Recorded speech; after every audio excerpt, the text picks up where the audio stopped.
have peace. We have to have law and order. We have to respect our great people in law and order. We don't want anybody hurt. It's a very tough period of time. There's never been a time like this where such a thing happened, where they could take it away from all of us, from me, from you, from our country. This was a fraudulent election, but we can't play into the hands of these people. We have to have peace. What people? So go home. We love you. You're very special. You've seen what happens. You see the way others are treated that are so bad and so evil. I know how you feel. But go home and go home in peace. The message from the president, go home in peace. So I was just playing it off the computer here. I apologize for the buzzes and the beeps in the background, but that is reality in a breaking news situation such as we have it. Chris, I apologize for interrupting you. Continue. Doesn't sound like they're listening. Breaking news always comes first.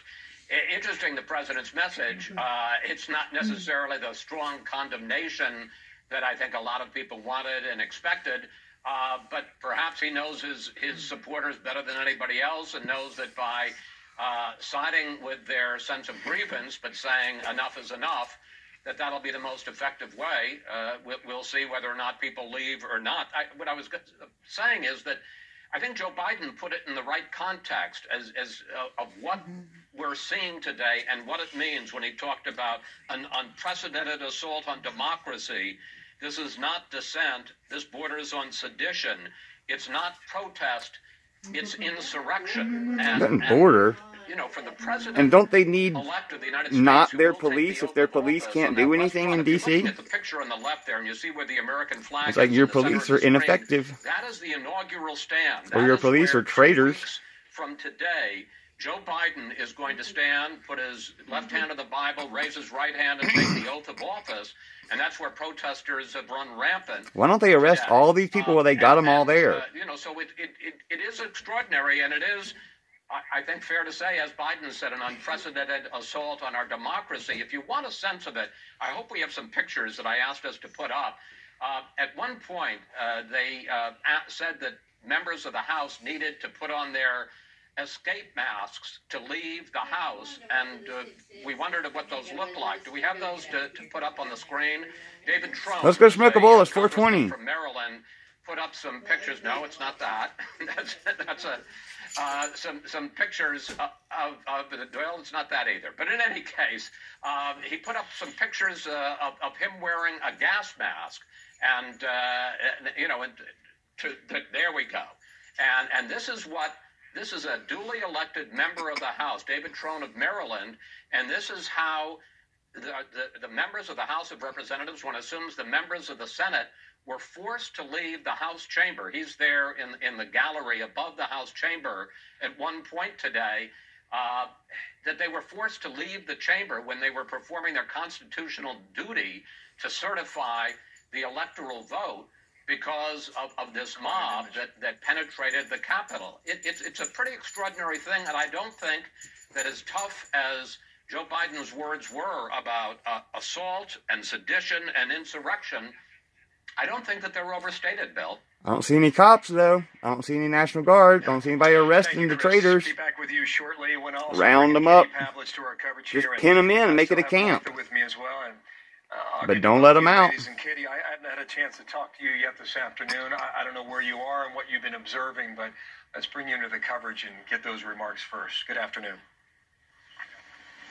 Good afternoon, Bill. I was just watching everything unfold this afternoon, but I think what we're watching is a complete breakdown in the trust and belief in our institutions.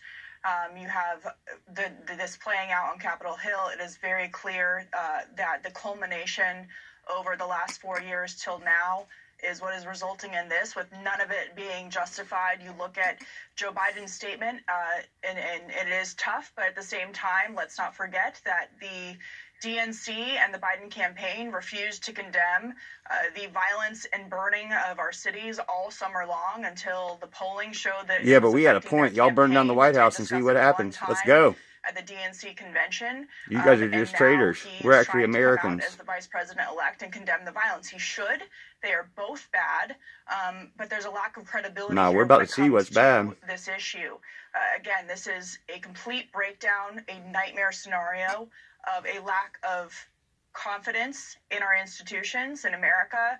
The way that we deal with each other's differences is through voting, through debate. No, we're going to lock y'all That's traitors exactly up. what lawmakers You're not going to are have a doing vote on anymore. the American floor card of the Senate revoked. and the House today. They were expressing their objection through their First Amendment right to the process that they are seeing playing out, and it divulged into this. And when you saw over the summer Divulged all is the not the word, you protesting idiot. and rioting outside of the White House, you now can't go see the front of the White House. There is a large barrier around the front of the White House, so Americans who come to Washington, D.C. can't go visit the People's House as a result of that.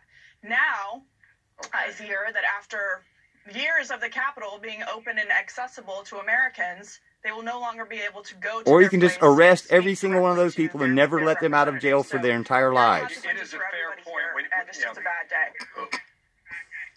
In the mid-'90s, when the Oklahoma City bombing went down, that's when the perimeter started to move out from the White House, and we remember that clearly from the days of Bill Clinton. I didn't mean to cut you off, Katie. We now have the tape cued and on camera. Here's the president from the White House a few moments ago with a message for America.